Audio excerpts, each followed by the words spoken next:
Hi baby, ये देखो क्या लेकर आया हूँ मैं तेरे लिए। वाओ डार्लिंग, मेरे लिए कितना क्यूट है ये। क्यूट तो होगा ये, क्यूट तो होगा ये बस लिमिटेड एडिशन का मंगलसूत्र है। शहर में कम लोगों के पास ही है। तभी माँ आ जाती है। क्या बात है, कहाँ से पैसे आ रहे हैं जो रोज बीबी को लिमिटेड एडिशन के गिफ्ट दिए जा रहे हैं? बस माँ, हार्ड वर्क है तेरे बेटे का। ऐसा कोई हार्ड वर्क तो नहीं कर रहा ना जो कल को लेने के देने पड़ जाए। कैसी बात करिए माँ, मैं ऐसा वैसा नहीं हूँ। तभी शिल्पा बोल पड़ती है, माँ आपको अपने बेटे पर विश्वास होना चाहिए। अपने बेटे पर नहीं है तो कम से कम अपनी परवरिश पर तो करो। मैं तो अपने पति के बारे में गलत सोच भी नहीं सकती। माँ घर के अंदर जाते जाते एक बार पीछे मुड़कर देखती है, फिर सिर हिलाकर चली जाती है। शिल्पा मंगलसूत्र को आईने के सामने पहनकर देखती है और खुश होकर मुस्कुराती है। कुछ दिन बाद रिक्की एक और डिब्बा लेकर आता है। शिल्पा देखो क्या लेकर आया हूँ आज। शिल्पा डिब्बा खोलती है। अंदर एक बनारसी साड़ी होती है, एकदम चमकदार। अरे वाह, ये तो एकदम गजब की साड़ी है यार, तुम तो रोज कुछ ना कुछ ले आते हो। अरे तुम्हारे लिए कुछ भी करूँ तो कम है। और सुनो, ये साड़ी भी लिमिटेड है, शहर में बस 2-3 के पास ही मिलेगी। सच्ची? वाओ, अब तो कल किटी पार्टी में मैं यही पहनकर जाऊंगी और सब देखते रह जाएंगे।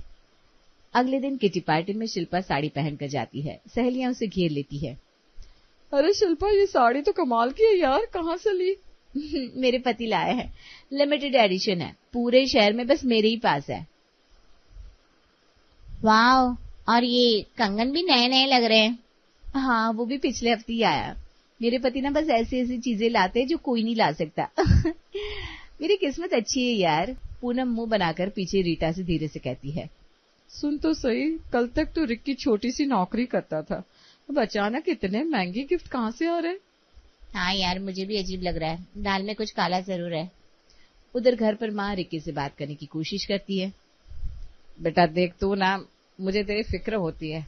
रोज रोज इतना महंगा सामान, आखिर पैसे आ कहाँ से रहे? माँ फिर वही बात, मैंने बताया ना ओवर टाइम कर रहा हूँ आजकल, बॉस ने भी काम बढ़ा दिया है। ओवर टाइम से इतना पैसा नहीं मिलता बेटा, मैं भी दुनिया देख चुकी हूँ, कहीं तो गलत रास्ते पर तो नहीं जा रहा। तभी शिल्पा कमरे में आती है और माँ की बात सुनकर आग बबूला हो जाती है। माँ कैसे बोल रही हैं आप? मेरे पति को गलत बता रही हैं आप?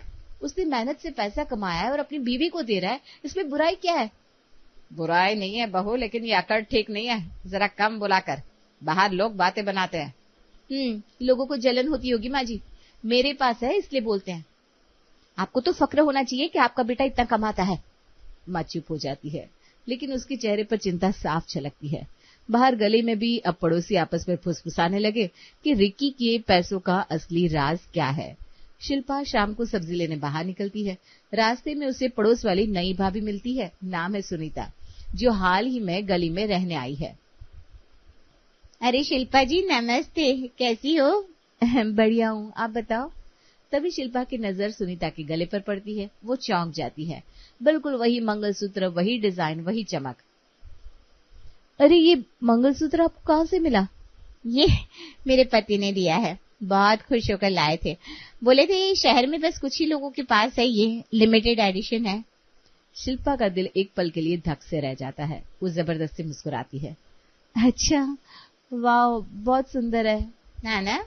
वैसे तुम्हारे गले में भी तो कुछ ऐसा ही दिख रहा है। शिल्पा गले पर हाथ रखती है, अजीब सी घबराहट होने लगती है। हाँ, ये मेरे पति ने दिया है, लिमिटेड एडिशन कहकर। दोनों एक दूसरे को देखती रह जाती हैं। कुछ सेकंड के लिए सन्नाटा छा जाता है। ये तो अजीब बात है, एक ही डिजाइन और दोनों के पति ने ये बोला कि सिर्फ उन्हीं के पास है। शिल्पा के दिमाग में शक का कीड़ा कुलबुलाने लगता है। वो सोचने लगती है कहीं रिक्की ने 2-2 शादियां तो नहीं कर रखी, कहीं ये औरत उसकी। अच्छा, आपके पति का नाम क्या है? क्यों पूछ रही हो? वैसे विक्रम नाम है उनका। शिल्पा को थोड़ी राहत मिलती है, नाम अलग है, लेकिन मन अब भी शक से भरा रहता है। सोचती है शायद इत्तेफाक हो, दुकान वही होगी। अच्छा चलो कोई बात नहीं, वैसे भी ना शहर में एक जैसी चीजें हो भी सकती है 2 लोगों के पास। हाँ शायद, चलो मिलते हैं फिर कभी। शिल्पा घर लौटती है, लेकिन दिमाग में सवाल घूमते रहते हैं। रात को रिक्की से पूछने की सोचती है, लेकिन डर लगता है कि कहीं झगड़ा ना हो जाए। अगले दिन सुनीता खुद शिल्पा के घर जाती है। शिल्पा जी, एक बात करनी थी, रात भर सो नहीं पाई मैं। क्यों, क्या हुआ? वो मंगलसूत्र वाली बात मुझे अजीब लग रहा है। मेरे पति भी हाल ही में अचानक पैसे वाले हो गए हैं। रोज कुछ न कुछ लाते हैं और यही बोलते हैं कि शहर में कम लोगों के पास है। अरे यार, यही तो मेरे साथ भी हो रहा है। मेरे पति भी यही बोलते हैं हर बार। कहीं दोनों एक ही आदमी तो नहीं? अरे नहीं नहीं, नाम तो अलग है। मेरे पति का नाम रिक्की है। अच्छा, फिर ठीक है, लेकिन ये बड़ा अजीब इत्तेफाक है, नहीं? दोनों तय करती हैं कि एक बार मिलकर आराम से बात करेंगी, शायद कोई राज खुले।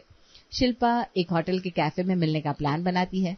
जिस दिन मिलना तय होता है, शिल्पा वही साड़ी पहनकर जाती है जो रिक्की ने उसे दी थी। वही बनारसी साड़ी जिसके बारे में रिक्की ने कसम खाकर कहा था कि सिर्फ उसी के लिए मंगवाई है। शिल्पा होटल पहुंचती है, टेबल पर बैठती है। कुछ देर बाद सुनीता आती है। जैसे ही सुनीता पास आती है, दोनों की नजरें एक दूसरे की साड़ी पर पड़ती है और दोनों की आंखें फटी की फटी रह जाती है। ये साड़ी तो... हाँ, ये मेरे पति ने दी थी। बोले थे शहर में बस एक ही पीस है और वो सिर्फ मेरे लिए लाए। अरे, मुझे भी यही बोला गया था। मेरे पति भी यही कह रहे थे कि पूरे शहर में एक ही साड़ी है और वो सिर्फ मेरे लिए मंगवाई है। दोनों एक दूसरे को देखती रह जाती है। चेहरे पर हैरानी और डर दोनों साफ दिखते हैं। यार, ये तो बहुत अजीब हो रहा है। एक जैसा मंगलसूत्र, एक जैसी साड़ी, और दोनों को यही बोला गया कि सिर्फ उनके लिए है। सच में कुछ तो गड़बड़ है शिल्पा जी। मुझे तो अब डर लगने लगा है। तभी होटल के गेट से एक और लड़की अंदर आती है। उम्र करीब 25-26 साल, हाथ में पर्स, गले में वही मंगलसूत्र और बदन पर वही साड़ी। शिल्पा और सुनीता दोनों की सांस रुक जाती है। ये देखो, इसने भी सेम पहन रखा है। ये तो हद हो गई यार। वो लड़की पास आकर बैठती है। नाम पूछने पर बताती है प्रिया। शिल्पा हिम्मत करके पूछती है, सुनो, एक बात पूछती थी, ये मंगलसूत्र और साड़ी तुम्हें कहाँ से मिली? अरे, ये तो मेरे पति ने दी है। बहुत प्यार से लाए थे। बोले थे शहर में बस मेरे ही पास है, ऐसी चीज कोई और नहीं ला सकता। शिल्पा और सुनीता एक दूसरे को देखती है। दोनों के चेहरे पर सन्नाटा छा जाता है। शिल्पा का गला सूखने लगता है। ये तो 3 औरतें, एक जैसी बात, एक जैसा गिफ्ट। आखिर माजरा क्या है? शिल्पा जी, मुझे तो लग रहा है कोई बहुत बड़ा राज छुपा है इसमें। अब तो पता लगाना ही पड़ेगा। तीनों औरतें अब एक दूसरे को शक की नजर से देखने लगती है। हर किसी के मन में एक ही सवाल घूमने लगता है कि आखिर सच क्या है। तीनों औरतें होटल से निकलकर अपने अपने घर चली जाती हैं, लेकिन मन में सवालों का तूफान चलता रहता है। शाम होते होते शिल्पा अपने कमरे में जाकर फोन उठाती है और सुनीता को कॉल मिलाती है। फिर प्रिया को भी जोड़ लेती है। हेलो सुनीता जी, प्रिया जी, सुनो ना, एक जरूरी बात करनी थी। हाँ बोलो ना शिल्पा जी, मैं भी यही सोच रही थी दिन भर। मुझे भी चैन नहीं पड़ रहा। वो होटल वाली बात दिमाग से निकल ही नहीं रही। देखो, एक बात बताओ, तुम्हारे पति पहले टाइम पर घर आते थे या नहीं? हाँ बिल्कुल, पहले तो शाम 7 बजे तक घर आ जाते थे, लेकिन पिछले 2-3 महीने से रोज देर हो रही है, कभी 9 बजे, कभी 10 बजे।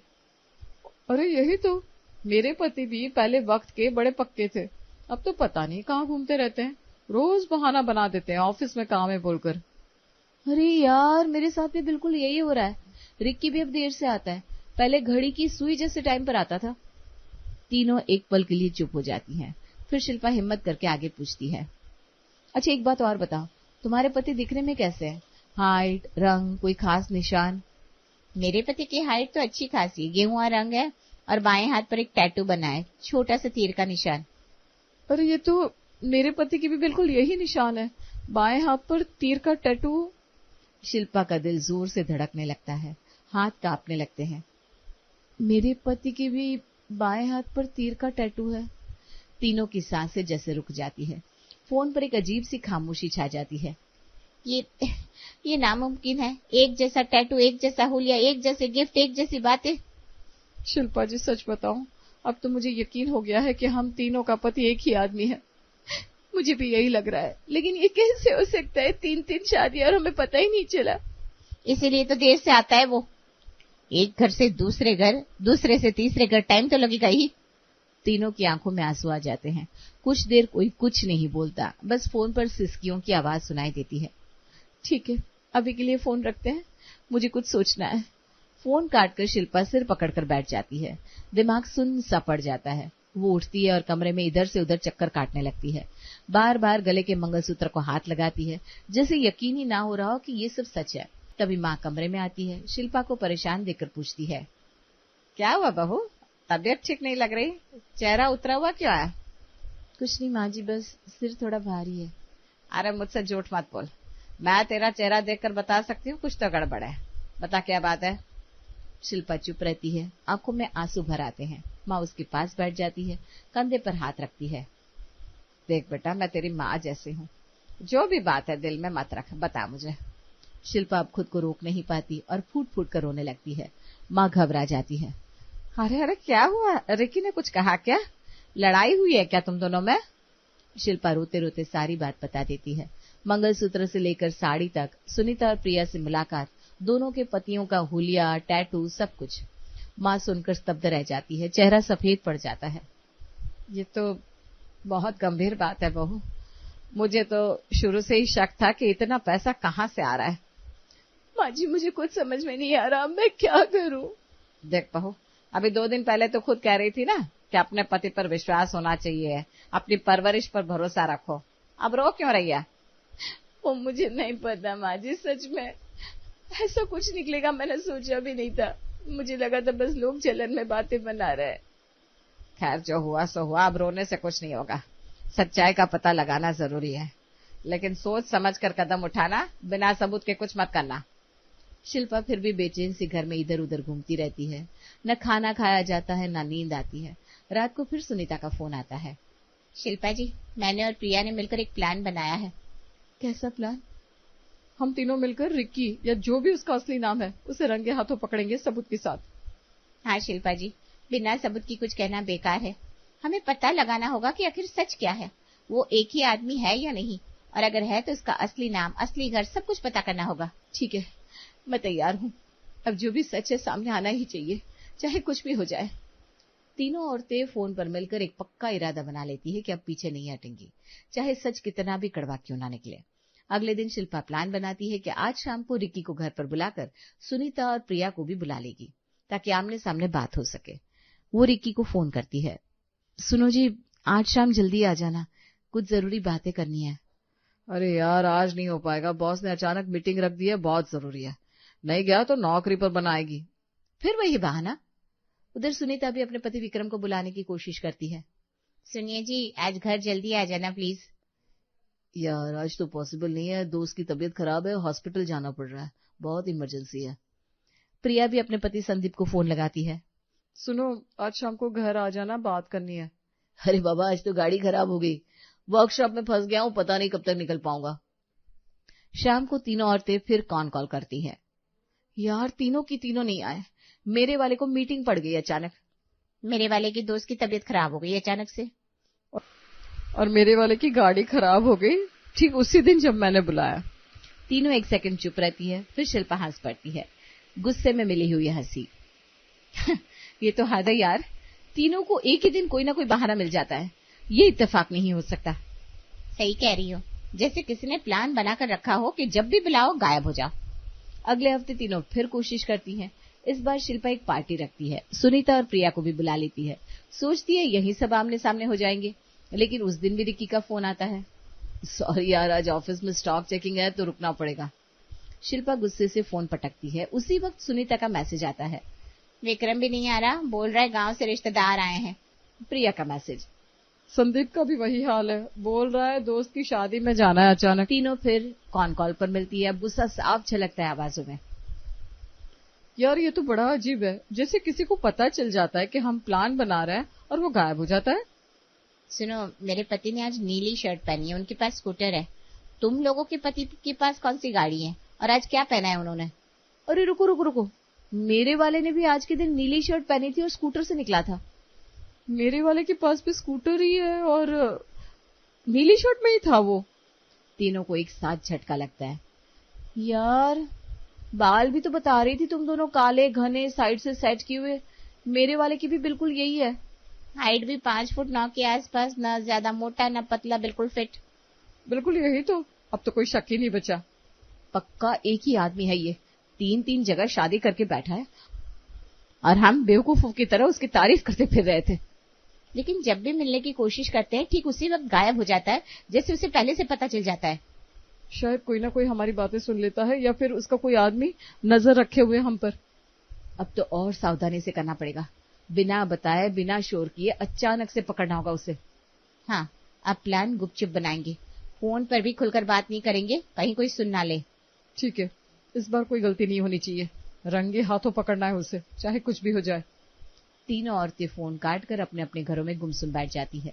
दिमाग में एक ही सवाल घूमता रहता है कि आखिर कैसे इस बार असली सच सामने लाया जाए। उसी रात रिक्की देर से घर आता है, हाथ में एक डिब्बा लिए।